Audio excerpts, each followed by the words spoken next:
Bonjour, bon après-midi ou bonsoir à tous et bienvenue dans le podcast de La Niche Aventure. Je suis Claire et je suis ravie de vous retrouver pour un tout nouvel épisode du podcast. Dans la vie, je suis éducatrice comportementaliste canin et créatrice de contenu sur Internet et ma mission, c'est d'aider un maximum de monde à comprendre son chien. Toutes les 2 semaines, je vous partage mes conversations avec des personnes passionnées autour des divers sujets du monde canin. Mes invités viennent raconter à mon micro les expériences et aventures qu'ils ont vécues avec leurs chiens, leurs réussites, leurs plus beaux moments, mais aussi leurs difficultés et les leçons qu'ils en ont tirées. Juste avant de lancer cet épisode, je vous invite, si ce n'est pas déjà fait, à me soutenir financièrement sur Tipeee si vous le souhaitez, ou plus simplement à vous abonner et à laisser 5 étoiles et un commentaire sympa sur l'émission dans votre appli de podcast préféré. Votre soutien m'aide énormément à faire connaître mon travail au plus grand nombre et je vous en remercie. Pour encore plus de découvertes, de conseils et d'inspiration, je vous invite aussi à vous abonner à ma newsletter en barre d'infos de cet épisode. Et je suis ravie de vous partager aujourd'hui ma conversation avec Camilla Richard. Camilla est consultante en comportement canin pour Cami Dogs, diplômée de la Karen Pryor Academy. Dans cette discussion, elle nous raconte son parcours avec Bella et comment les difficultés qu'elle a rencontrées avec elle l'ont finalement amenée à devenir l'une des meilleures professionnelles de l'entraînement du chien qui m'a été donnée de côtoyer. Des bases de l'apprentissage aux erreurs à éviter, en passant par l'apprentissage sans erreur et l'importance d'oser se lancer, vous saurez tout, ou presque, de l'entraînement du chien. Alors que vous soyez déjà humain d'un chien ou que vous vous apprêtiez à le devenir, cet épisode est pour vous. Mais je ne vous en dis pas plus et je vous invite tout de suite à rejoindre ma conversation avec Camilla. Salut Camilla. Ça va Claire? Ça va bien et toi? Ça va bien. Trop cool. Je suis trop contente de t'accueillir sur La Niche pour cet épisode dont on parle depuis méga longtemps. Yes. On prend enfin le temps de faire. Ça va être trop chouette. Oui. On commence par les présentations. Qui es-tu, oui. Camilla? Je m'appelle Camilla Richard, je suis consultante en comportement canin chez Cami Dogs Éducation Canine. Je travaille à Lyon. Je suis certifiée de l'Académie de Karen Pryor. Et aujourd'hui, je travaille surtout avec l'accompagnement en chiot et la rééducation. J'ai fait des ateliers particuliers et professionnels et aussi des cours collectifs à Lyon. Cool, trop bien. T'as un chien, je crois, qui s'appelle Bella. Je crois. Oui. Je suis un peu sûre quand même. Oui, je la montre beaucoup sous mes os. Oui, Est-ce que tu peux nous en parler du coup? Yes. J'ai partagé ma vie avec Bella. C'est une Golden Retriever de 3 ans. Bella, elle est... Qu'est-ce qu'elle est, Bella? Elle est formidable. Elle est formidable. Bella, c'est une chienne que... Elle vient d'un élevage qu'à l'époque, je ne connaissais pas forcément très bien. Et à l'âge de 8 mois, elle a une expérience pas forcément... c'était pas très positive. Elle a eu une parvovireuse où elle était hospitalisée, ce qui était vraiment traumatisant pour elle. Et à partir de ça, elle a commencé à déclencher des difficultés au contact, d'abord avec les vétérinaires. Donc tout ce qui était soins était très compliqué avec elle. Et elle a commencé à montrer des comportements carrément agressifs au début à la maison, quand on lui tendait la main pour la caresser. Et en fait, on a beaucoup travaillé. C'était une période assez difficile, mais ça m'a appris beaucoup de choses. Parce que Bella, elle a un chien qui mord, que mord son propriétaire, gardien, bref. C'est difficile émotionnellement. Et en étant éduque, je trouve que des fois, on se met beaucoup la pression quand on n'y arrive pas. Ouais. Et en fait, c'était une étape qui m'a beaucoup appris, qui était dure. Mais aujourd'hui, après, là, on travaille depuis 3 ans presque. Elle va avoir 4 ans, en fait. Là, ça va beaucoup mieux. Je fais toujours attention. Elle a son petit canicode. Je fais de la pub. Et en fait, ça marche super bien. J'ai appris aussi à mieux communiquer avec les gens pour stopper carrément les caresses un peu surprises. J'ai beaucoup appris à m'imposer aussi avec certaines personnes que des fois on a besoin. Et même avec certains vétérinaires qui à la fois, c'est juste... ils n'ont pas forcément l'habitude qu'un golden fasse ce genre de comportement, même s'il devait faire attention tout le temps.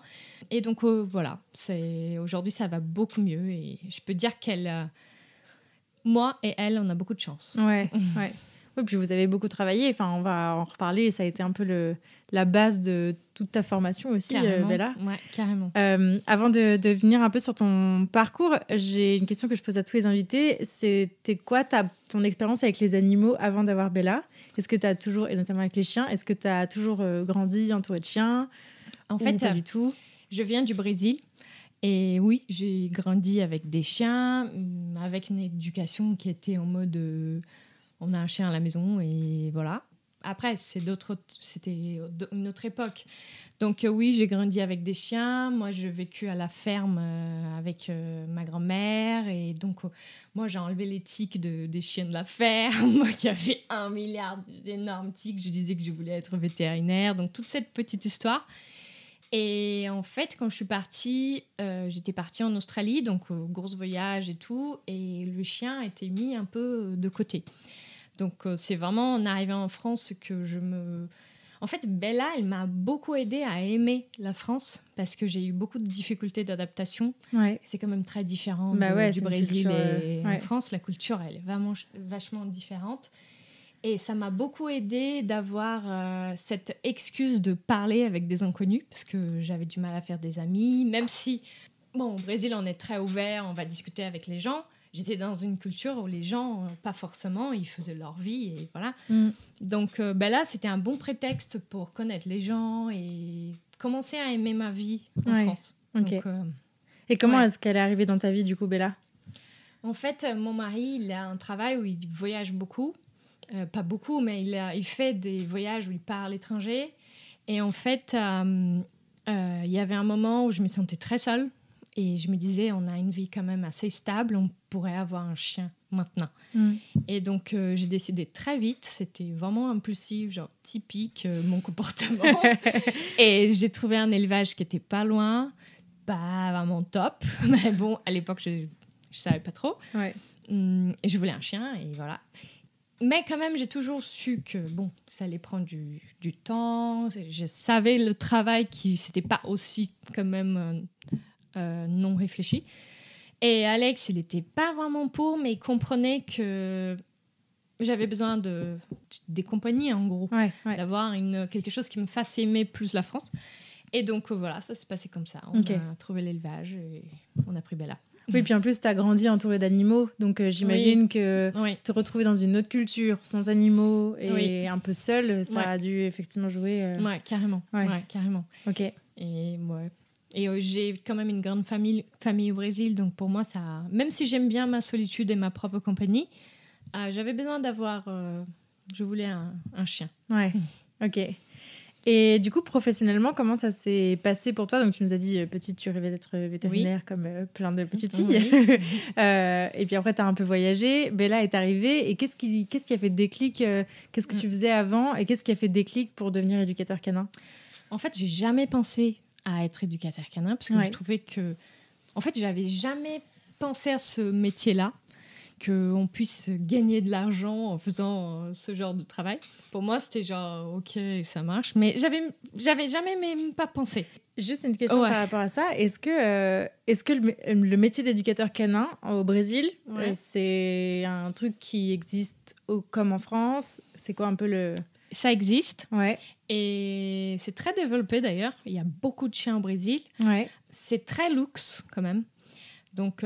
peut-être que ça a changé. Hein. Je suis partie du Brésil il y a longtemps. Même si j'y vais là-bas, je suis plus dans la même c'est plus ton pays de... Voilà. Donc, en discutant avec certaines personnes que je connais de là-bas, parce que en fait, j'ai suivi aussi une formation pour m'actualiser un peu sur ce qu'ils faisaient là-bas. Et donc, du coup, c'est pareil, mais ça reste quand même un très luxe parce qu'au Brésil, on travaille beaucoup.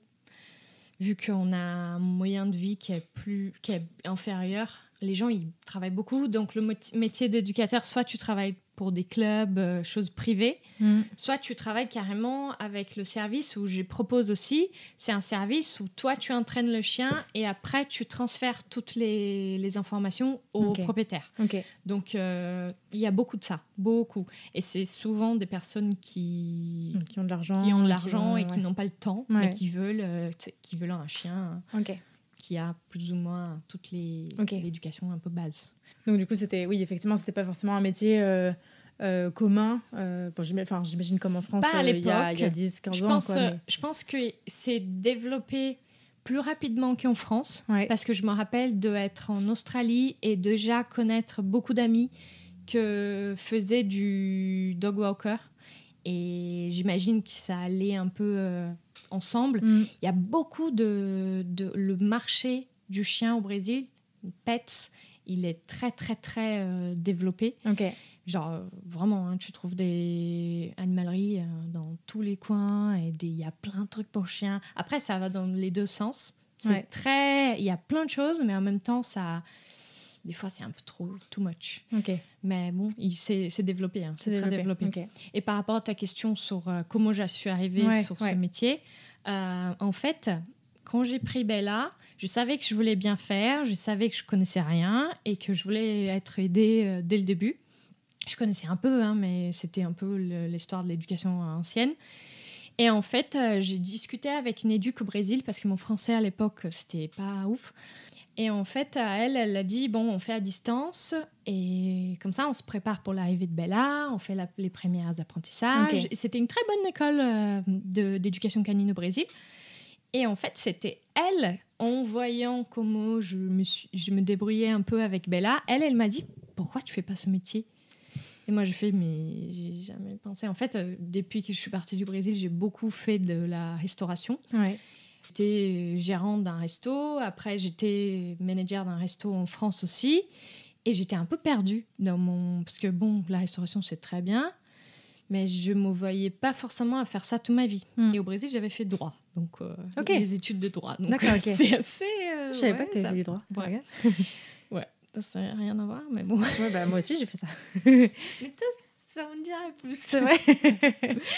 Et donc, du coup, j'étais un peu perdue. Je voulais faire une reconversion. Je voulais plus être manager d'un resto, surtout restauration rapide. Je voulais plus. Et donc, c'était un peu pile au même moment. Et je me suis renseignée au début pour faire Brésil. Trop compliqué et bon, pourquoi faire au Brésil? Et je commençais à carrément, c'était plus pour la langue parce que je parlais pas très bien français. Et donc je commençais à carrément chercher en France et c'est là où j'ai vraiment vu une possibilité de faire mon métier.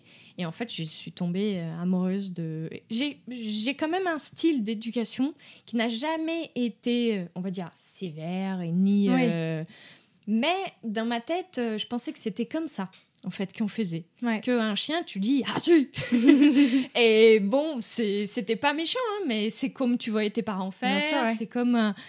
Et c'est pour ça que des fois, je suis plus dans la bienveillance avec mes clients parce qu'à la fois, les gens, ils connaissent pas une autre chose. C'est la façon qu'ils pensent que ça se fait. Et je me mets à leur place et je me rappelle de moi en train de Bella qui avait 2 mois ou 3 mois et moi, je suis là. Ah, si la pauvre. Et voilà, donc c'est comme ça que je suis arrivée dans le métier d'éducation canine, d'éducateur canin. Ok, trop cool. Est-ce que tu veux nous parler un peu de ton parcours de formation ? Qui est ultra long. Ultra long. On peut ouvrir ton CV. J'ai commencé par une petite formation tout au début qui m'a donné quand même une bonne base. Et j'avais fait Cani d'élite à l'époque, que c'était un peu mélangé avec nature de chien. Je ne me sentais pas du tout prête, mais ça m'a permis de donner de rentrer dans ce monde-là. Du coup, je commençais à faire plein de petites formations. J'aimais beaucoup le travail, vu que je parle anglais. Ça me permet aussi d'avoir accès à des formations un peu plus, on va se dire, actuelles et tout ça. J'ai rien contre les formations en français. Hein. C'est juste... ça manque un peu de... C'est juste que ça manque un peu de choix, quoi. Voilà, il y avait sur certains sujets, tu trouvais pas forcément le contenu. Et donc, je suis allée chercher plus vers Chirag Patel, Michael Chikasho, que j'aime beaucoup. J'ai... Qui d'autre que Susan Friedman. J'ai suivi sa formation de LLA, qui est très bien, honnêtement. Si tu parles anglais, ou même si tu as un anglais tu arrives à te débrouiller, c'est une formation qui est géniale. Elle te permet d'avoir une compréhension du comportement moi, il y a Camilla avant et Camilla après cette formation, ça m'a donné. Maintenant, je suis capable de prendre un plan d'entraînement et choisir n'importe quel comportement et le créer. Avant, j'étais un peu dans cette histoire, comment je pourrais mettre en place, tu sais, les petites recettes. Sur certains comportements, t'as envie d'avoir des idées. Et aujourd'hui, j'avoue que ça m'a beaucoup aidé cette formation. Muso Plus, c'est génial comme plateforme. On trouve beaucoup. J'ai fait quelques formations là-dessus aussi. Quoi d'autre chose que j'ai fait? Du coup, j'ai suivi la KPA CTP, que c'est la formation professionnelle de Karen Prior. Il y a beaucoup de formations sur leur site, mais moi, j'ai suivi la professionnelle où je suis allée en Angleterre pour la faire. C'était l'aventure du siècle. Ça a duré longtemps. Ça a duré longtemps. Et surtout, j'allais là-bas, c'était en anglais, même si, j'ai vécu en Australie, j'ai un anglais qui est OK. Quand tu vis déjà dans un pays où on ne parle pas anglais, ton anglais, il reste un peu, comme tu dis, c'est le fer quand il est... Un peu brut. Enfin, un peu... Non. Ouais, il n'est pas très top. Ça te manque un peu des mots et tout. J'arrivais là-bas, il disait « Good morning ». Et moi, j'étais là « Bonjour ». Donc, c'était un bon... Ça coûtait très cher. Tous les voyages, on faisait 7 heures de route pour aller jusqu'à New Forest pour faire les workshops. C'était un peu stressant pour Bella parce que c'était une époque où elle allait pas très bien. En fait, j'ai commencé la formation et elle a commencé à déclencher des comportements un peu... Elle avait beaucoup grossi parce qu'au début, on a pensé qu'elle avait des soucis de thyroïde. Elle était sur des médocs où elle a pris beaucoup de poids. Bref. Et donc, il y avait beaucoup de choses en même temps. C'était une grosse période. Que c'était pas très simple, mais ça s'est bien passé. Moi, j'ai pas eu du premier coup. C'était difficile le test final. J'ai fait une crise d'angoisse. J'étais pas prête. En fait, j'ai pleuré, j'étais mal et tout parce que tout le voyage, l'argent que tu mets sur le truc. Mais j'ai pas eu du premier coup et tant mieux. Parce qu'en fait, ça m'a permis de revoir toutes mes erreurs, d'apprendre. Et c'était top parce que la deuxième fois, j'y suis allée à fond. En fait, à partir du moment où ils m'ont dit tu peux le faire parce qu'il fallait attendre 3 mois ou quelque chose comme ça, je me suis mis direct, je vais le faire et comme ça, c'est check et c'est bon, je termine. Et en fait, ça s'est super bien passé. J'ai appris beaucoup. J'ai eu une collègue à moi qui m'a beaucoup aidée en échange, une collègue de là-bas qui avait eu du premier coup. Parce que j'étais quand même la personne qui avait moins d'expérience entre mes collègues. D'accord. Donc, il y a quand même pas mal de pression là-dessus. J'étais la plus jeune aussi. Et non, c'était une super expérience. J'ai adoré cette formation. Ça m'a vraiment changé mon niveau de compréhension sur plein de choses, surtout le training, parce que c'est très poussé au niveau training. On apprend vraiment tous les paramètres. C'est cool. Et voilà. Donc aujourd'hui, j'ai fait cette formation. Après, j'ai suivi plein de petites formations aujourd'hui pour un peu, à chaque fois que je m'intéresse sur des sujets. J'aime trop la plateforme Behavior Vets. C'est trop bien. C'est en anglais. Mais ils ont des contenus qui sont géniaux. La plateforme de Grisha, le site. Et actuellement, je commençais une formation sur l'anxiété de séparation parce que c'est un sujet que j'aimerais m'améliorer là-dessus et comprendre un peu mieux. Et donc, je commençais pour ça. Je ne sais pas forcément si je vais tout de suite travailler avec, mais c'est quelque chose que j'aimerais savoir en plus. Pour développer, ok. C'est ça. Trop cool. Et si jamais quelqu'un veut savoir un peu plus sur mon parcours, allez-y sur mon site. C'est tout détaillé. Il faut que ça soit sur le version ordinateur parce que c'est un peu long et j'ai pas mis sur la version mobile. C'est ça. Mais c'est super intéressant et je trouve que tu as un parcours de formation qui est vraiment hyper dense. C'est super cool, mais on voit que tu es un peu éternelle insatisfaite du niveau de connaissance que tu as et que tu cherches toujours plus. Syndrome d'imposteur à vie. C'est pas que je cherche, c'est parce que tu te sens pas capable et du coup tu cherches. Mais au final, ça t'amène à faire des trucs qui sont quand même assez chouettes. Enfin, en tout cas, pour ce qui est de la Karen Prior Academy, vous n'êtes pas une petite poignée là d'éducateurs à être certifiés par cette académie, donc c'est quand même chouette. Très chouette. Et c'est le tout début. Je suis fière de moi là-dessus parce que c'était quelque chose que je me suis beaucoup donné Et en fait, je voulais un peu me prouver que j'étais capable. Et je l'ai eu. Yes, c'était trop bien. Trop cool. Et du coup, tu nous as dit que ta formation KPA, ça t'avait beaucoup fait progresser, notamment sur la partie training, donc vraiment entraînement du chien. Oui. Et c'est vrai que c'est un... en tout cas, je trouve les formations françaises, elles manquent un peu de ça, je trouve, en tout cas de ce que j'ai pu en voir. Oui. Et du coup, on s'était dit que ça pouvait être intéressant de parler justement de l'entraînement et puis aussi de démystifier un peu, parce que c'est souvent ce que les gens viennent chercher quand ils parlent de « on va faire éduquer notre chien » ou « on va éduquer notre chien ». C'est très basé sur le training, alors que souvent, et beaucoup en éducation positive, on va beaucoup plus coacher, amener à la réflexion, déconstruire des mythes, etc. Et peut-être des fois passer un peu à côté de la partie entraînement. Donc je trouve que c'est quand même intéressant de pouvoir replacer ça dans notre métier d'éducateur canin et aussi dans ce qu'on délivre comme niveau de pratique et d'entraînement vraiment pur et dur avec le chien, ce qu'on délivre à nos clients, quoi. Peut-être ce que j'aurais aimé savoir, c'est toi, dans ton approche aujourd'hui, étant donné que tu as été formée un peu sur toutes les différentes casquettes en fait, de tout ça, à la fois en entraînement, à la fois, on va dire, plutôt dans l'accompagnement humain et dans la déconstruction avec l'humain, tu vois, dans la partie un peu coaching.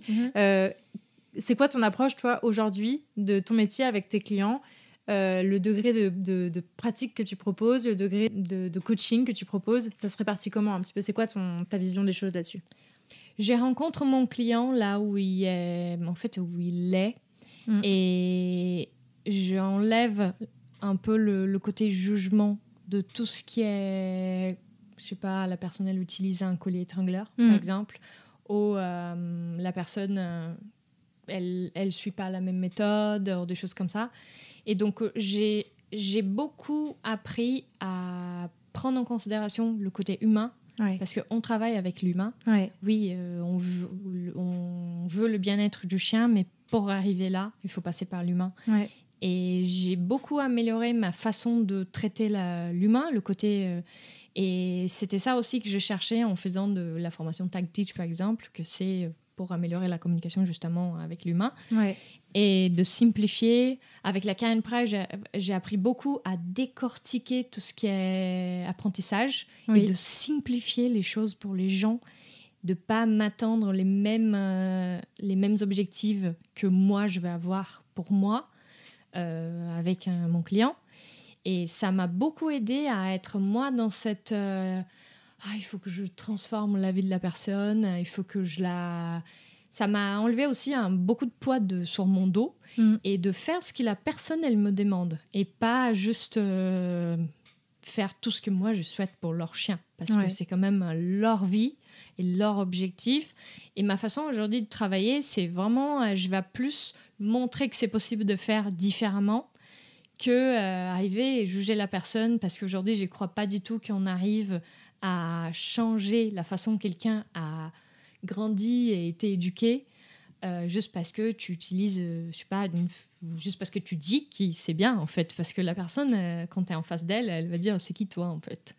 Et donc ma façon aujourd'hui, je préfère montrer la façon dont je travaille, que c'est possible d'arriver avec d'autres moyens et de simplifier leur vie, parce que j'avoue qu'à l'époque il y a un moment où je faisais des comptes rendus de je sais pas combien de pages. Merci. Aujourd'hui, je simplifie et je vois beaucoup plus c'est plus efficace avec mes clients. Ok.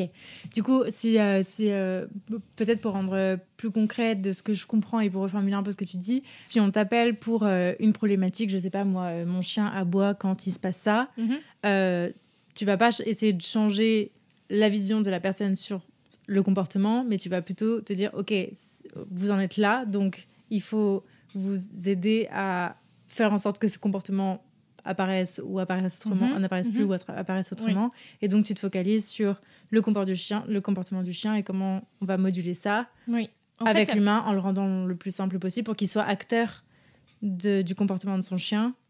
En fait, je vais chercher dans ma petite boîte quelles sont mes façons que je pourrais à la fois régler le problème du mon chien aboie quand il y a une sorte de moment comme ça, et aussi améliorer l'environnement, le bien-être et tout ça, mais sans forcément laisser ça clair.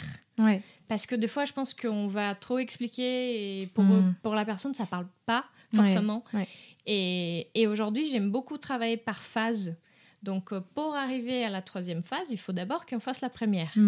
Et en fait, quand on fait comme ça, j'ai l'impression que la personne, elle voit une continuité et ça l'oblige un peu à faire la première parce que pour arriver dans la 2e, il a la première.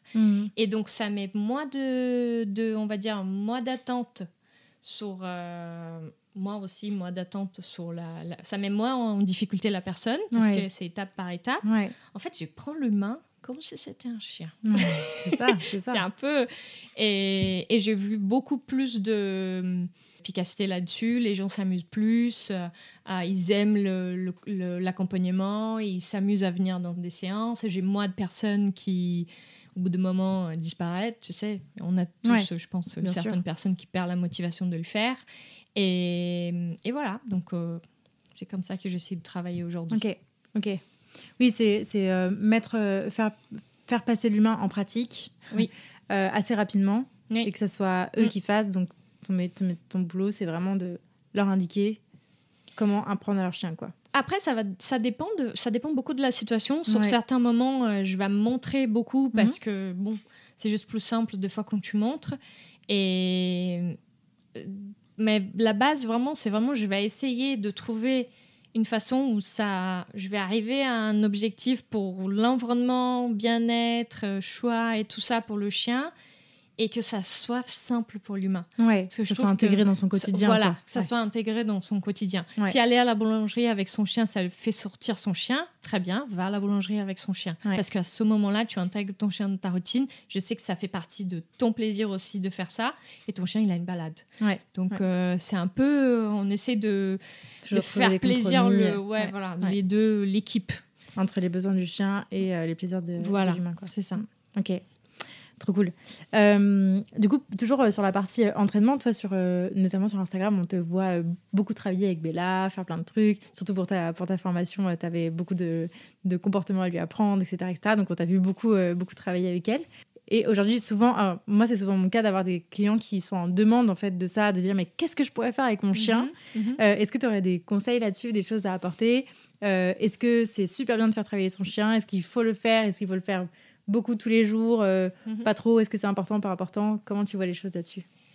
Honnêtement, je pense qu'il faut prendre du plaisir à faire les choses. C'est à partir du moment où ça devient, comment on dit, tu t'obliges à le faire parce que tu penses que va être bien pour ton chien, c'est plus bien.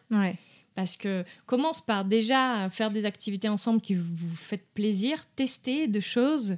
Et si vous vous amusez là-dessus, honnêtement, pourquoi pas, Je pense qu'il y a vraiment une ligne entre qu'est-ce qui est une obligation et qu'est-ce que c'est du plaisir. À partir du moment où le training, c'est du plaisir, honnêtement, si ton chien kiffe faire des exercices de tricks, de tout ça, fais avec lui.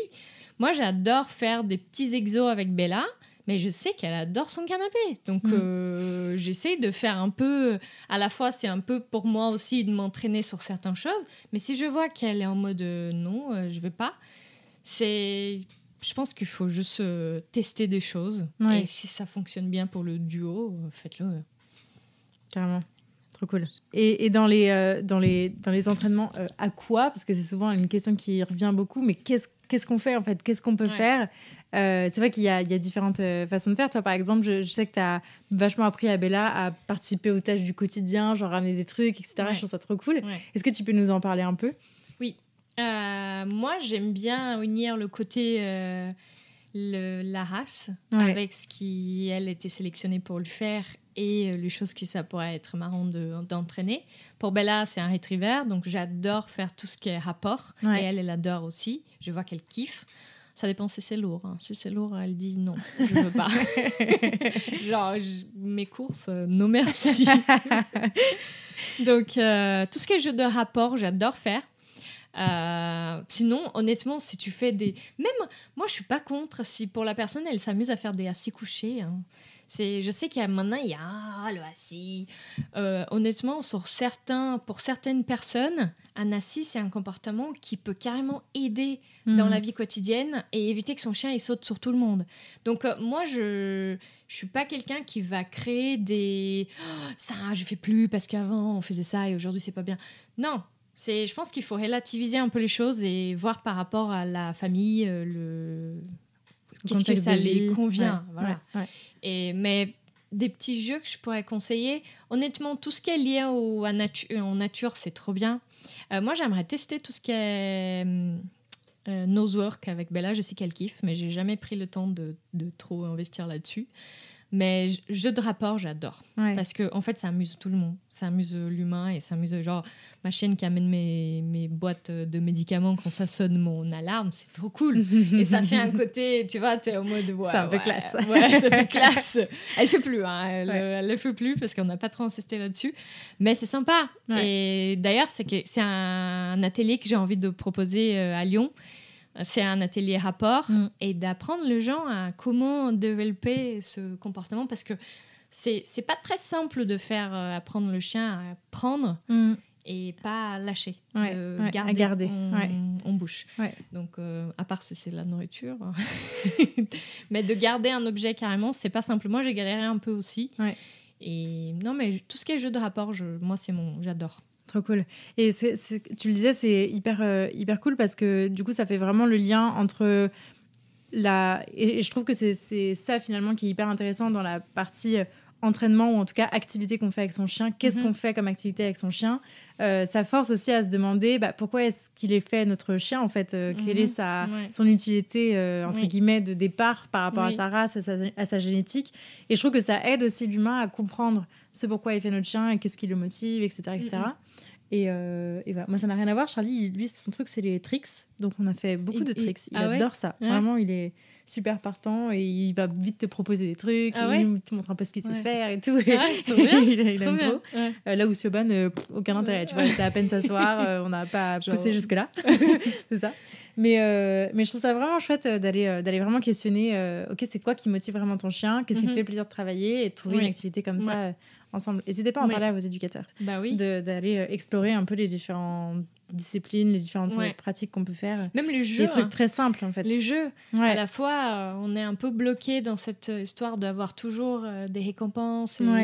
Et même, on peut mettre en place de jeux sans forcément avoir des jouets présents. Il y a Amy Cook, c'est une entraîneuse, qui a mis en place le Playway. Et c'est une façon où tu joues avec ton chien. En gros, tu vas utiliser ça pour de la thérapie. Et ils ont vu beaucoup d'améliorations sur le comportement du chien à partir du moment où ils mettaient en place. En fait, l'humain, il va imiter un peu des comportements un peu de chien. Je résume très, très, très rapidement. Et c'est trop bien parce que ça t'apprend à beaucoup faire ce jeu de choix, de laisser le chien carrément venir demander si tu veux jouer. Et c'est très sympa comme bon, il faut se jeter un peu par terre, faire un peu le foufou, mais bon, on fait ça, hein, on a un chien, on fait ça. Et j'ai mis en place avec Bella et elle adorait. Et c'était drôle de voir qu'elle pouvait jouer avec moi comme elle jouait avec un chien. C'est sympa. Ok, trop cool, trop bien. Je connaissais pas du tout.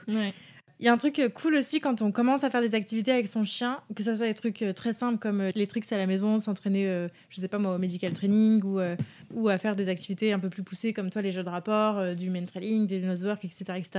Je trouve que ce qui est très cool aussi, c'est que c'est aussi dans ces activités-là qu'on apprend un peu plus à lire notre chien, à comprendre ses signaux et qu'il y a en fait un vrai dialogue qui se met en place. J'en avais parlé dans l'épisode sur le medical training, sur les soins coopératifs que j'avais fait avec Iris d'ailleurs, à quel point moi ça m'avait... C'est ça que j'avais adoré en fait, c'était au tout début de ma formation, j'avais commencé ça avec Charlie et c'est en fait ce dialogue qui s'est mis en place de ok, là je suis ok pour les soins, là pas. Et en fait je me suis dit mais si je m'étais pas lancée dans cette activité, peu importe laquelle, hein, c'est juste dans cet entraînement en fait, dans cette dynamique d'entraînement en tout cas, d'apprentissage de comportement, je serais passée complètement à côté de ce pan-là. Et toi, du coup, tu as rencontré pas mal de soucis niveau consentement, enfin en tout cas, voilà, communication avec Bella.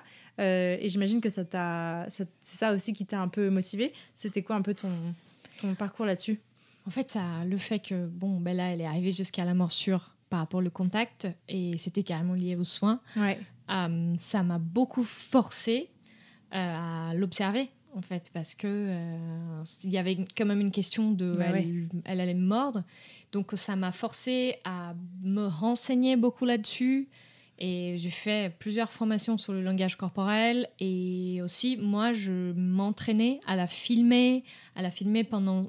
Ça, d'ailleurs, c'est quelque chose de très utile de filmer, parce que, on est des humains, hein. Sur le moment, même quand on a l'habitude, ça passe. Et tu vois pas forcément. Et on voit pas notre propre comportement non plus. Notre propre, oui, et ceux du chien, et tout ce qui se passe dans l'environnement, c'est dur, hein, de tout de maîtriser. Tout voilà. Et donc, quand tu filmes et tu vois après, ça te permet de t'améliorer, tout simplement. Et en fait, c'est ce que j'ai fait beaucoup pendant un moment, surtout pour ma sécurité et pour les gens qui interagissaient avec Bella. Et en fait, ça m'a énormément à justement mettre un dialogue en place avec elle, où ça m'a permis de la montrer qu'elle était en sécurité et que je n'allais pas la forcer, la pousser, même s'il y a eu des moments où j'étais obligée, parce que Bella, par exemple, elle se coinçait une fois un bout de bois entre les dents, avec un chien qui fait de l'agressivité, qui peut carrément te mordre. Même un chien qui fait pas, hein, c'est un moment stressant, donc tu peux te faire mordre. Bien sûr. Moi, ça m'est arrivé d'avoir, pour ce genre de moment, j'ai acheté une gant. Je t'avais dit une fois, je pense, que c'est pour le sauvetage des chiens sauvages. Et en fait, j'ai utilisé 2 fois déjà. Une parce qu'elle avait coincé ce bois dans la... Et là, tu fais quoi à ce moment-là? Il faut que tu l'enlèves. Et là, il n'y a pas de consentement. Hein. Tu fais ce que tu peux faire. Et en fait, il y avait un autre moment, elle avait mangé un truc par terre. Je pense que c'était des os, un truc comme ça. Non, je ne me rappelle pas forcément, mais je me rappelle d'utiliser 2 fois, et j'étais très contente de pouvoir avoir ça. Parce que ma chienne, elle nous mordait quand même assez... c'était sévère. Hein. Et donc, voilà. Donc, ça m'a... Apprendre à lire ces signaux, c'était extrêmement important. Et aujourd'hui, je dirais que c'est limite une priorité pour n'importe quel chien. C'est comme si tu as une relation avec quelqu'un qui tu n'es pas capable de le comprendre. T'imagines, moi là je parle portugais, je suis désolée que le podcast il fonctionne pas. Hein. Donc on n'arrive pas à connaître. Et je me rappelle que même quand on a encore un peu de connaissance sur la langue, moi je me rappelle au début, quand je commençais avec mon français, j'arrivais pas vraiment à montrer ma personnalité aux gens, parce que tu as pas les mots. Et donc, ça prend un peu de temps, et je trouve qu'apprendre le langage de son chien, c'est indispensable. Aujourd'hui, c'est quelque chose que je systématiquement avec mes élèves, c'est quelque chose qu'on travaille là-dessus. C'est priorité. Surtout pour pouvoir comprendre ce qui se passe un peu mieux dans sa tête. Ouais, carrément. Ok. Il y a un truc en éducation positive, et ces dernières années, ça pop beaucoup, c'est la notion d'erreur en fait en entraînement, parce que je pense que traditionnellement, et on a tous appris comme ça à l'école, etc., avec cette idée que c'est dans l'échec qu'on apprend et qu'on se relève des échecs pour apprendre et pour grandir, etc., etc. Et du coup, ça rentre un peu en contradiction avec ces méthodes positives où on va essayer de placer le chien en réussite, etc., etc. Donc, il y a pu y avoir un peu de débat là-dessus. Et du coup, dès qu'on se confronte à l'entraînement, à l'activité avec son chien, à faire des apprentissages avec lui, forcément vient de qu'est-ce qu'on fait de ces échecs, est-ce qu'ils peuvent apparaître, est-ce qu'ils doivent apparaître, est-ce que c'est comme ça que le chien apprend, ou est-ce qu'il faut mieux les éviter. On parle d'errorless training pour les pros qui nous écoutent, ça leur parlera peut-être. C'est quoi un peu ta vision des choses là-dessus, et qu'est-ce qu'on sait aujourd'hui, qu'est-ce que la science nous dit aujourd'hui de tout ça? En fait, c'est quoi ta vision des choses? Déjà, ce que la science, elle dit depuis longtemps, c'est qu'on n'a pas besoin de faire des erreurs pour apprendre. Ça va plutôt engendrer de la frustration, et ça peut avoir de l'agressivité par conséquence. Oui, en conséquence. En conséquence, il peut avoir de l'agressivité. Et en fait, ce qu'on parle dans cette façon de travailler, c'est de faire un arrangement de l'environnement pour qu'on ajoute des difficultés petit à petit. Et donc, on va créer du renforcement sur un comportement et petit à petit, on augmente les difficultés sans laisser le chien dans cet esprit de réfléchir. Tu sais, cette histoire de « Ah, là, il faut laisser le chien réfléchir ». Ça, souvent, ce qu'il fait, c'est qu'il y a beaucoup de frustration parce que ça diminue ton taux de renforcement, c'est-à-dire le chien, il gagne moins de réussite, il y a moins de réussite, on a plus de frustration, on a un comportement plus agressif et souvent, ce qu'on va dire, ils comprennent pas, c'est mort, on va se frustrer nous aussi. Et donc, il y a des façons d'aujourd'hui de faire et de préparer tes exercices pour qu'il n'y a que de la réussite. Et ça fonctionne très bien. Après, je sais que c'est un peu plus technique et pour les particuliers, ça peut être un peu difficile des fois à mettre en place, mais c'est assez simple de le faire. Et on voit souvent qu'il va avoir plus de facilité de la part du chien de compréhension. Et donc, c'est gagnant-gagnant. Après, ça va avec les personnes qui sont en face de toi. Des fois, tu parles de ça, les gens, ils n'ont aucune idée. Donc, tu peux mettre en place certains apprentissages, pas forcément parler des RLS, mais juste créer ta séance de cette façon. Bien sûr. Donc, j'aime beaucoup travailler de cette façon parce que je vois le côté positif, mais je sais que c'est pas pour tout le monde. Parce que sur certaines personnes, ça va pas être très clair. En fait, c'est ça. Je trouve que l'enjeu, en fait, là-dedans, à laisser le chien un peu en erreur, en tout cas réfléchir, c'est que finalement, en fait, la séance d'entraînement, elle devienne plus aversive qu'autre chose, parce qu'elle déclenche des émotions qui sont pas forcément très positives, en fait, avec tout ça. Et si ton taux de renforcement il est bas, forcément, il y a moins de réussite, il y a moins d'amusement, il y a plus de frustration, il y a plus probablement des comportements que tu veux pas. Et donc plus de contraintes. Plus de contraintes et plus de frustration de l'humain qui dit bon, mon chien comprend pas. Ou il est têtu, Donc, il veut pas apprendre, il sait très bien faire, il a très bien compris, mais il veut pas, etc. etc. S'il y a une chose que j'ai appris avec KPA, c'est que si ton chien ne fait pas ce que tu as organisé pour qu'il fasse, c'est probablement parce que tu as mal organisé ton... qu'il a pas compris ce qu'on attendait. C'est ça, c'est ça. Donc, tu as demandé trop. C'est ça. Il n'était pas prêt. C'est vraiment un truc que j'essaie beaucoup d'expliquer à mes clients. Et c'est vrai que souvent, il y a cette... en tout cas, l'enjeu, c'est vraiment de faire en sorte que le chien s'amuse et que ça reste quelque chose de positif pour lui, mais que l'humain aussi voit son chien différemment. Et du coup, passer par un truc plus facile, même si au départ, c'est trop facile et c'est souvent vu comme trop facile, et augmenter la difficulté progressivement, ça permet vraiment de voir son chien progresser aussi, plutôt que de demander tout de suite un truc très, très compliqué qui ne va pas forcément aboutir. Là-dessus, je crois qu'on n'en a jamais parlé dans le podcast de cette règle des 3D, là, durée, distance, distraction. Est-ce que tu veux nous en parler un petit peu ou pas? Ça je va pourrais. Pour expliquer un peu. En fait, l'idée, c'est plutôt de comprendre comment est-ce qu'un exercice devient de plus en plus difficile. Et c'est pas notre demande, en fait, en tant que telle, qui fait que la demande est plus ou moins difficile pour notre chien. C'est plutôt cette règle des 3D qui fait que c'est difficile. Oui, en fait, je parle pas forcément de règle de 3D. Je pense plus à qu'est-ce que tu veux que ton chien fasse. Et de la même façon où toi, on va t'apprendre d'abord A, B, C, et plus tard, tu vas apprendre des choses plus difficiles. Mais est-ce que tu as eu besoin de ce A, B, C dans un premier temps? C'est la même chose pour ton chien. Donc, si tu veux qu'il comprenne qu'il ne faut pas qu'il aille voir tous les chiens dans la rue et qu'il devient fou quand il voit un chien, c'est probablement peut-être parce que tu n'as pas encore le montrer ce que tu veux qu'il fasse à la maison, par exemple. Ah, mais à la maison, il n'y a pas le chien. Oui, à la maison, il n'y a pas le chien. Mais d'abord, est-ce que tu aimerais qu'il soit à côté de toi? Est-ce que tu aimerais qu'il te regarde? Est-ce que tu aimerais qu'il juste observe un chien de loin? Donc, dans un premier temps, on travaille ça. Et petit à petit, on arrive jusqu'à l'environnement de voir un chien en face. Donc, moi aussi, j'ai pas mal de difficultés à expliquer avec mes élèves parce que, c'est dur pour l'humain de dire, mais là, j'ai pas la situation la situation difficile pour mon chien. Là, je suis à la maison. Et c'est dur de comprendre qu'il y a cette construction d'abord, on demande un comportement. Après, on le met beaucoup de réussite sur ce comportement. Et petit à petit, on l'amène dans un environnement où ça va être plus un défi pour le chien.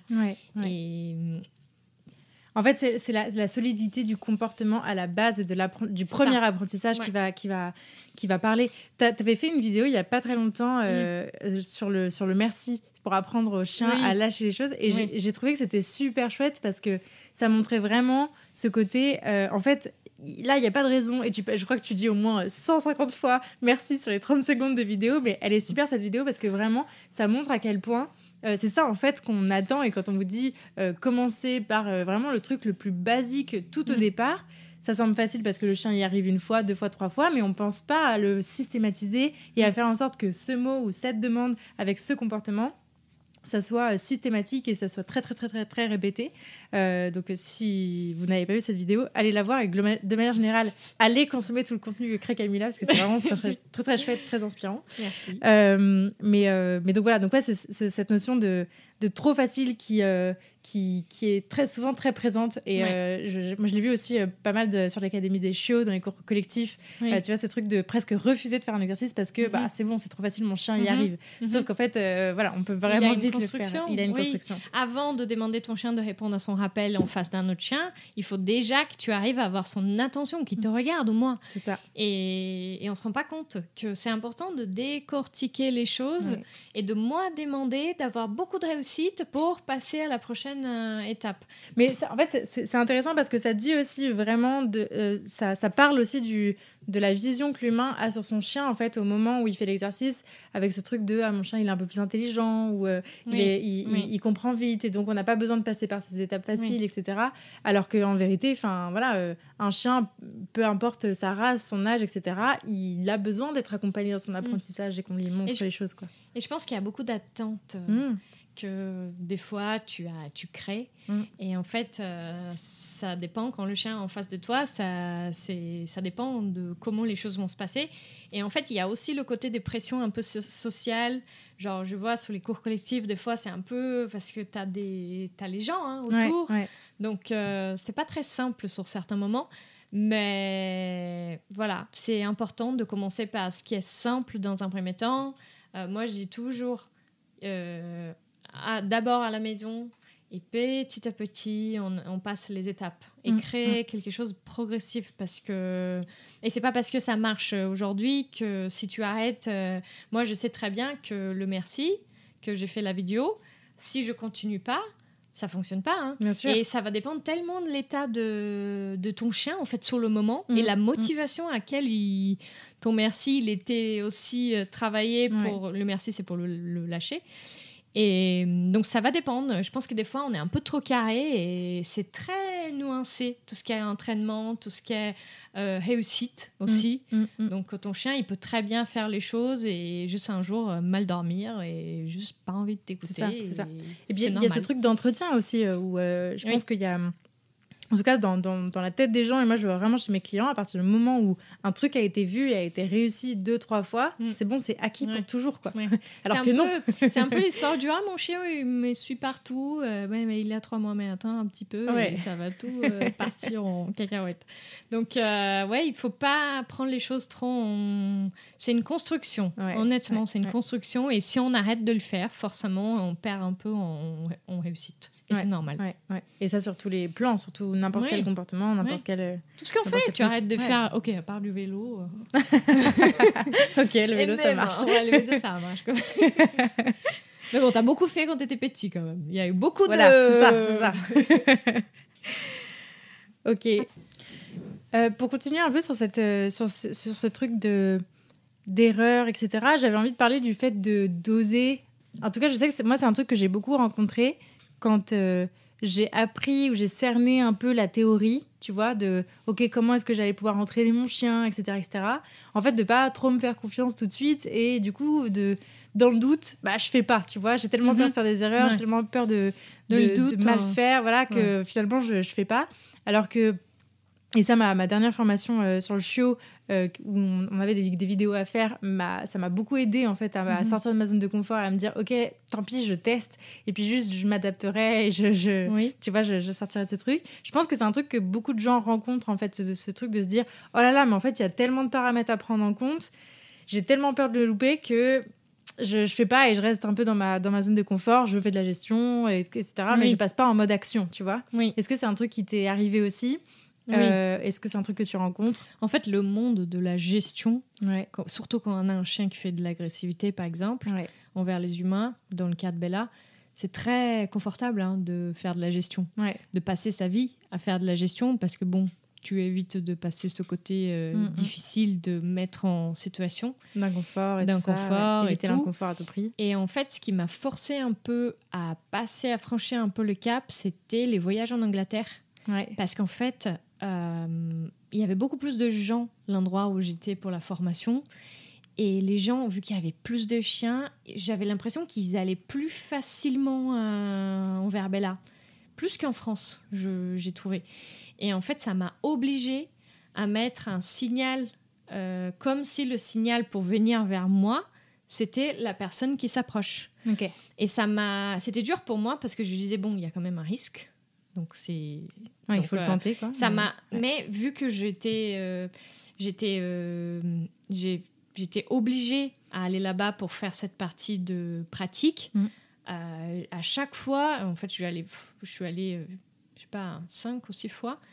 Et en fait, à chaque fois, je disais, il faut que je me prépare pour ça. Parce que, bon, il va y avoir des gens qui vont la caresser, qui vont pas forcément demander. Et il y avait beaucoup de monde dans la rue. C'était un peu touristique, l'endroit où je faisais la formation.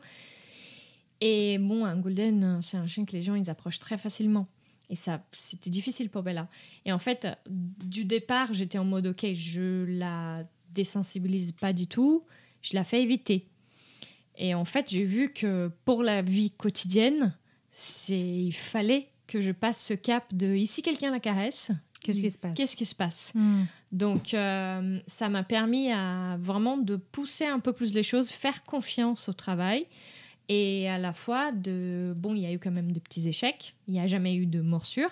Mais il y avait des moments où elle était très tendue. C'était une situation difficile. Mais ça m'a permis de voir que... OK, elle montrait pas mal de signaux d'inconfort, mais souvent, elle me cherchait sur ce moment-là. Donc, on voyait qu'il y avait quand même du progrès. Et donc, voilà. Donc, pourquoi pas se faire confiance, se faire aider par un pro, c'est super important. Mais c'est important aussi de se dire, c'est pas grave si on a des échecs, parce qu'on est en train de tenter, on est en train de progresser. Et je suis désolée, mais l'avancement... on est dans une zone où on n'est pas très confortable souvent. Donc, je suis sûre que ton premier podcast, t'étais pas très confortable. Moi, aujourd'hui, c'est mon premier. Je suis pas confortable. Ça nous a pris un peu de temps pour le commencer.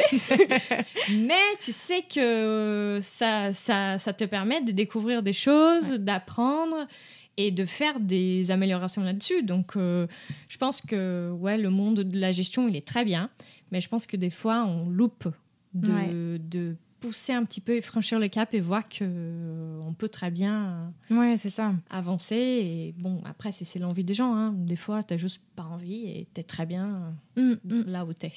C'est ça, mais il y a ce truc de... Effectivement, des fois, oser, et on peut... C'est toujours aussi comme dans les sorties de zone de confort qu'on s'épate le plus, qu'on voit aussi de quoi notre chien il est finalement capable, qu'on prend confiance en nous, etc. Enfin, il se passe aussi des belles choses dans ces moments-là.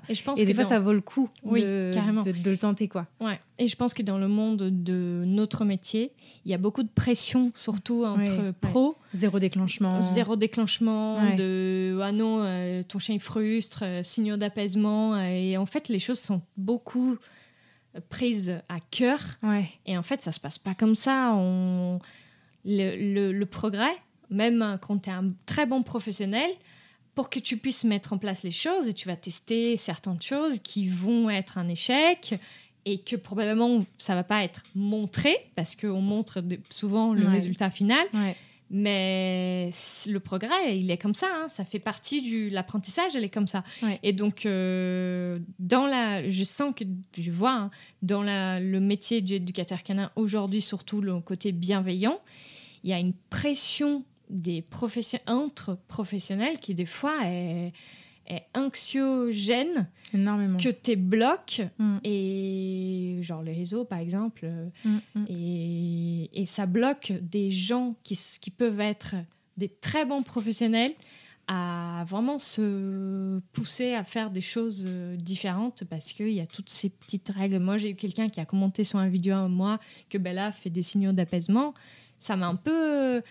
oui, je vois très bien qu'elle fait et ça communique et c'est normal. Et en fait, un chien, quand on est en train d'interagir avec, ça va jamais être 100% positif. Et à la fois, tu peux très bien penser que c'est des signaux d'apaisement, on va dire. Et en fait, pas du tout. Souvent, un léchage de truffe, ça peut être 1000 choses et pas un signal d'apaisement. Donc, je trouve que ce qu'on voit dans les réseaux, des fois, on est vite dans ce côté de mais ça, c'est pas bon, ça, c'est pas bien. Et il y a ça beaucoup peut de créer... il y a beaucoup de jugements. Mais bon, il faut juste c'est ça. se rappeler de ce que tu fais. Notre métier, il est très... je pense qu'il aide beaucoup de gens. Et il ne faut pas oublier qu'on n'est pas en train de maltraiter des chiens. Il ne faut pas oublier qu'en fait, on essaye de faire notre mieux et l'échec, ça fait partie de ça. C'est comme ça. Oui, et puis voilà, ce qui compte, c'est le retour à un état émotionnel bien, à un état émotionnel normal et calme. Et effectivement, le but, surtout quand on parle de réactivité, cet objectif de 0 déclenchement, je sais qu'il m'a été mais d'une lourdeur incroyable au début de ma pratique. Et puis même ça mettait même en question ce truc de est-ce que je prends des chiens réactifs ou pas du tout. Et en même temps, on nous appelle beaucoup pour ça, en fait, on va pas se mentir. Le grognement, pour moi, c'était... Et en fait, alors que le grognement, c'est une communication. C'est un feedback, c'est une communication.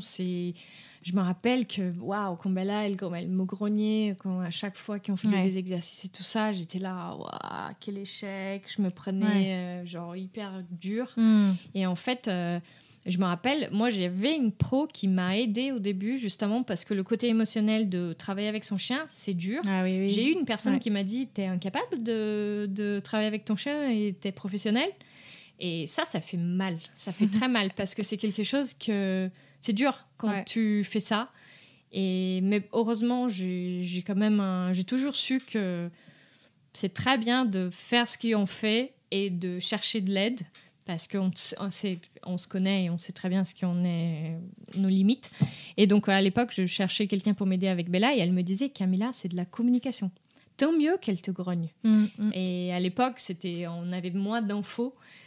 Et voilà, donc c'était dur pour moi de ce moment-là. Et c'est les pressions qu'on met un peu, cette histoire de... Sur le sans échec. Sans échec. Voilà. Et qu'est-ce que c'est un échec, parce que ça, c'est pas un échec. En fait, c'est de la communication. Donc, ça fait partie de... Ça te donne une info. Ça te permet de faire différemment. Et c'est pas très grave. Donc, ça nous permet de nous améliorer. Top. On peut passer à la partie conseil. Qu'est-ce que tu conseillerais à des humains qui viennent d'avoir un chien, qu'ils soient chieux ou pas, comme premiers apprentissages à mettre en place? C'est quoi un peu, toi, les premiers trucs que tu entraînes? Que j'entraîne? Ou que tu conseilles de mettre en place? Honnêtement, d'abord, on va souffler un bon coup. Parce qu'avoir un chiot, c'est chaud, hein. C'est pas simple, hein. Donc, c'est très fatigant. Je prendrais une chose à la fois.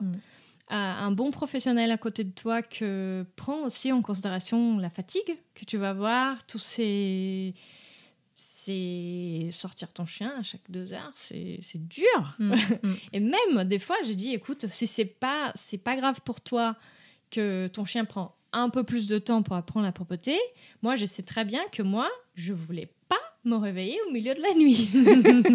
Donc, je me suis dit, oui, ça va pousser l'apprentissage un peu plus loin, mais je veux pas compromettre mon sommeil. Je voulais bien dormir. Et donc, voilà. Qu'est-ce que toi, tu veux, en fait? Moi, je dis souvent à mes clients, mais qu'est-ce que c'est important pour toi, pour ta vie de tous les jours? Est-ce que c'est une très, très, très haute priorité que ton chien soit propre vite? Ok, le chemin, il est un peu douloureux, hein, donc on peut y aller, hein, mais ça va être comme ça. Donc, honnêtement, au début, c'est souffler un bon coup, prendre les choses petit à petit. Il y a énormément, même pour nous professionnels, quand on prend un cas de chaud, on est un peu perdu parce qu'il y a tellement beaucoup de choses. Je me rappelle en début de Cammy Dogs, c'est dur au début avec les chiots parce que tu te dis, waouh, il y a beaucoup de choses à prendre. Donc, qu'est-ce qu'on va prioriser? Qu'est-ce qu'on va faire d'abord? Et aller par étapes. Honnêtement, déjà, tout ce qui est l'environnement, genre sécuriser ton environnement pour que ça soit un environnement où ton chiot, il peut vivre tranquillement. Savoir quelles sont les règles de ta maison. Pas les règles qu'on a entendues, là, je sais pas qui. Ce qu'il faut faire, pas faire, voilà, etc. Non, les règles de ta maison. Ouais. Est-ce que pour toi, t'aimes bien regarder un Netflix avec ton chien à côté sous le canapé? Ok, donc laisse ton chien monter sur le canapé.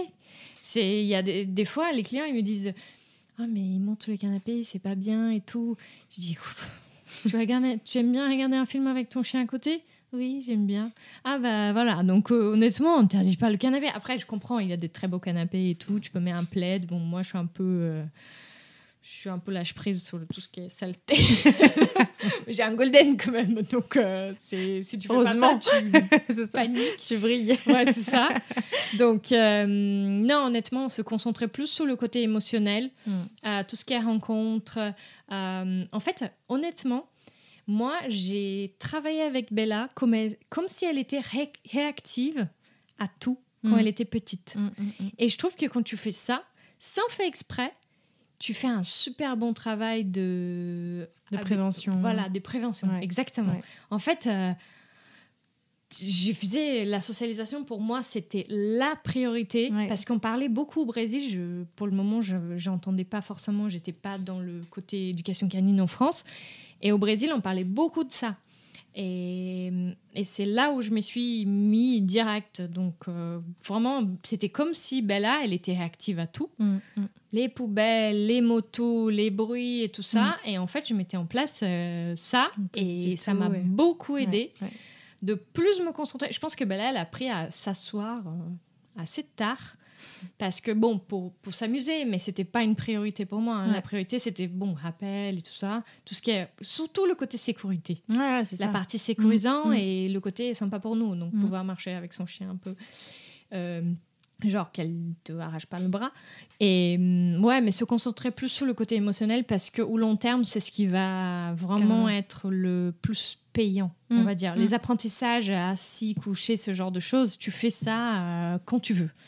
Mais le côté émotionnel, plus tôt tu fais, plus rapidement tu as des bonnes choses qui sont déjà ancrées pour la vie. Un chien qui t'a bien fait la partie émotionnelle à l'âge adulte, tu vois bien le résultat. La connexion, la connexion, la gestion des émotions. Non, c'est clair. Tout ce qui est interaction, en fait. Tout ce qui est interaction. Beaucoup comme ça que j'ai fait aussi avec Siobhan et... Effectivement, elle est bien, là, regarde, elle est couchée dans le canapé, là, toute comme un pancake. Les deux, là, waouh. Ok, top. Toi, tu as la particularité de proposer des prestations un peu atypiques en tant que consultante en comportement canin. Est-ce que tu peux nous en parler un petit peu? Oui. En fait, là, je vais lancer un programme... Ok, vous allez me trouver un peu folle, mais je vais lancer un programme pour des chiens réactifs. Je vais vous expliquer. Réactifs, voilà, merci. En gros, c'est un collectif, c'est un programme pour préparer les propriétaires, gardiens des chiens réactifs à pouvoir avoir un peu plus de moyens de vivre sa vie plus on va dire tranquillité, parce qu'avoir un chien réactif, c'est pas simple. Et donc, du coup, c'est un programme de 6 semaines où il aura des séances sans chien et des séances avec chien dans un environnement très contrôlé, très grand, et chaque chien va avoir sa petite station. Donc, en fait, il y a plein d'apprentissages. Pendant un bon moment, les chiens, ils ne se retrouvent pas. Bien évidemment, c'est pour des cas où la réactivité, elle ne déclenche pas super loin. Donc, c'est moi, en fait, qui va sélectionner un peu les élèves adaptés à ce genre de programme. Mais le but, c'est vraiment travailler tout ce qui est... Commencer par une théorie, travailler un peu les mécaniques et gestion de tout ce qui est la laisse, la longe, récompense, tout ce qui est comportement de quotidien qu'on peut utiliser pour aider le chien à mieux vivre dans son quotidien, surtout en ville. Et l'idée, c'est de vraiment aider les gens à partager avec d'autres personnes, à rencontrer d'autres personnes qui ont des difficultés. Surtout parce que quand on a un chien réactif, c'est dur. On est vite très isolé. Et ça, voilà, je lance. C'est inspiré par Emma Parsons de Click to Calm et Leslie McDavid. Donc, je mélangeais un petit peu. C'est quelque chose que ça se fait déjà. C'est des petits groupes. Donc, des groupes de 4 élèves. Moi, je ne me voyais pas faire plus que ça. On fait d'abord, dans un premier temps, un bilan, consulte avec le veto pour voir si tout est OK. Et après, il y a toutes les mesures de sécurité et blablabla. Donc, mais si vous êtes intéressé, sur mon site, il y a plus d'infos. Et aussi, vous pouvez toujours venir me parler sur @camudogs.fr. Ouais. Donc, c'est un programme spécialisé. Spécialisé pour des chiens, pour des humains surtout, parce que c'est une préparation très avec les humains et un peu de désensibilisation avec les chiens. Mais c'est surtout une préparation avec tout ce qui est gestion et tout ça. Donc, c'est pour les gens qui veulent vraiment s'engager et qui veulent avoir un peu plus de tranquillité pour leur quotidien, avoir d'autres options des exercices, quelque chose un peu plus motivant de voir d'autres personnes. De gagner en compétences par rapport à ça. Exactement, comprendre un peu plus la théorie aussi, les mécaniques et tout ce qui est gestion et tout ça. Et donc, j'ai uni un peu mon côté training et tout ce qui est connaissance sur la partie comportement. Et voilà, donc je propose ce programme à partir d'avril. Et voilà. L'idée aussi, c'est de pouvoir aussi faire des petits ateliers à Lyon, sur place, dans un endroit, un local. Et des ateliers clicker training, parce que Karen Pryor, c'est quand même le truc du clicker training. Toute ma formation, elle était à fond sur ça. Donc, de proposer de tout ce qui est partie clicker training, jeux de rapport, des petits ateliers de genre 1 heure, 2 heures, avec des pros ou pas pros. C'est ouvert à les personnes qui souhaitent s'amuser avec leur chien et passer un bon moment. Et petit à petit, je vais mettre toutes les infos sur mon Insta. Ok, trop cool. L'école des chiots, tu peux en parler ? Et donc, du coup, pour continuer sur le côté collectif, pour les chiots, maintenant, c'est pas forcément l'école du chiot, mais je partage entre débutants et intermédiaires. Pour justement, parce que des fois, tu as un chiot qui a, je sais pas, 7 mois, mais tu n'as pas fait aucun apprentissage. Donc, l'idée, c'est de partager un peu ce côté débutant et intermédiaire. Et pour les chiots, je vais plus faire du collectif le week-end. Et voilà. Donc, à Lyon. Saint-Genis-Laval, c'est le local. Et là, on va à fond dans tout ce qui est atelier collectif parce que c'est ce que j'aime faire et je vois que les gens ils s'amusent bien et c'est sympa. Ok. Et puis on a des bonnes progressions aussi. Oui, carrément, de ça. Carrément. Pour les chiots, pour moi, c'est vraiment le collectif. Je trouve qu'il y a un côté le progrès, il est rapide. Et en fait, tu mets en place des apprentissages où les gens, des fois, ils vont pas avoir forcément l'opportunité. Et après, ça passe beaucoup de temps où à chaque fois que tu rencontres un chien, c'est dans la rue. Ça tire pour aller vers le chiot. Toi, tu as envie de faire un peu les connaissances parce que t'as un chiot et tu as envie qu'il voit d'autres chiens. Et c'est dur d'avoir cette opportunité d'avoir tous dans le même endroit et que ça soit un peu carré. Donc, c'est supervisé. Supervisé. Et, donc, c'est sympa. J'aime carrément. Beaucoup. Je ferai un épisode bientôt sur mon retour sur l'école du chiot et tout ce que ça apporte. Je pense qu'il y a beaucoup à dire là-dessus. Carrément. On n'est pas beaucoup à le faire. Exact. Ok, trop cool. Est-ce qu'il y a des ressources que tu aimerais partager sur le sujet de l'entraînement ou pas ? Honnêtement, j'aime beaucoup tout ce qu'il y a sur le site de KPA, j'aime bien. Après, j'avoue, je partage pas forcément de ressources parce que souvent je vais regarder en anglais et je trouve que des fois ça peut bloquer un peu les gens et dire dommage, je n'arrive pas à parler anglais. Et sinon, Muso Plus, honnêtement, j'aime bien. Il y a beaucoup d'informations là-dessus. Aujourd'hui, je pense qu'une des plateformes en français qu'il y a des très bonnes ressources et très bons professionnels, c'est Muso Plus.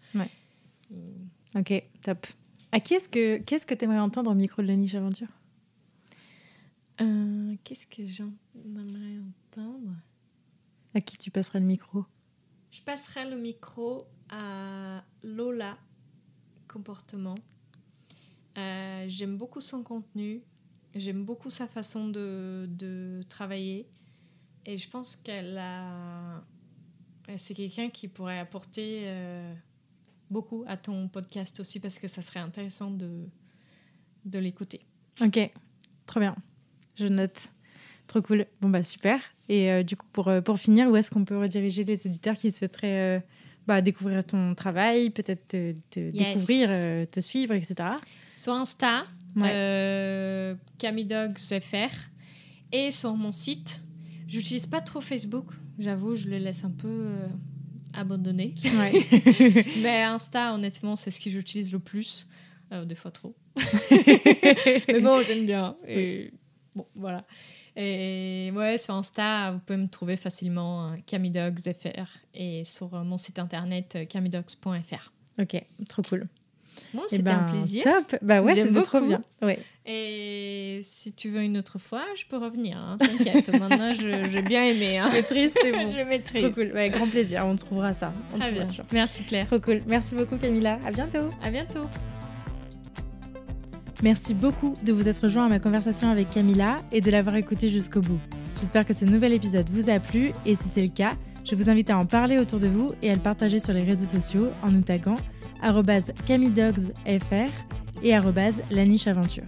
Pour enrichir votre écoute, ne rien rater des prochaines sorties et pourquoi pas vous faire accompagner dans l'éducation de votre chien, n'hésitez pas à visiter mon site, à vous abonner à la newsletter et à me rejoindre sur les réseaux sociaux. D'ici là, prenez soin d'eux, prenez soin de vous et je vous dis à la prochaine!